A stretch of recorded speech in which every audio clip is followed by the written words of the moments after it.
हे श्रीजन्मा तुझी कहाणी हृदय अमृत नयनी पाणी. आमच्या माता भगिनीच्या डोळ्यात तुम्हाला सुद्धा अमृतच बघायला भेटेल. पण हा नीच समाज त्यांच्या डोळ्यात पाण्याचा प्रयत्न करतो. 400 वर्षापूर्वी छत्रपती शिवाजी महाराजांच्या काळामध्ये सुखजी पाटील गायकवाडने एका महिलेवरती अत्याचार केला आणि त्याचा छत्रपती शिवाजी महाराजांनी चौरंगा केला.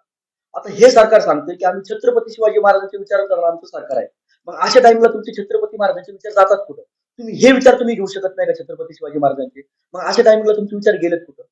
मी तर एकच सांगेल की कायद्याचा धाक हा कोणाला राहिलेलाच नाही. कायद्याचा धाक हळूहळू लोकांच्या मनात संपत चाललाय. सरकार कठोर कारवाई घेत नाही. आज कितीतरी बलात्कारी जेलमध्ये 2 टाईमच्या खातात आहे. त्यांना शिक्षा काहीच नाही. तर मी डायरेक्ट एक सांगेल आणि लोकांना मी माझ्या मित्राबरोबर सांगेल, ज्या एरियामध्ये अशा घटना होतात तुम्ही बिनधास्त कायदा हातात घ्या. आपण आपल्या आई-बहिणी वाचवण्यासाठी कायदा गुन्हा अंगावरती घेतो. काही फरक पडत नाही. आपल्या तत्वात त्या गोष्टी बसत नाही. आपल्या निष्ठेत त्या गोष्टी पटत नाही.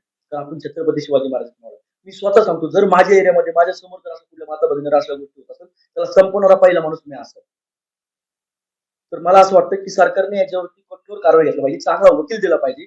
आज त्या 3 वर्षाच्या मुलीला न्याय मिळवून द्यायचं काम हे सरकारचं आहे. नसेल तर सरकारकडून होत नसेल तर सरकारने सांगा आम्हाला होत नाही. आम्ही आमच्या पद्धतीने गोष्टी करू. असं मला सरकारला आव्हान आहे. रोकठोक महाराष्ट्राला सबस्क्राईब करा आणि बेल आयकॉनवर क्लिक करायला विसरू नका.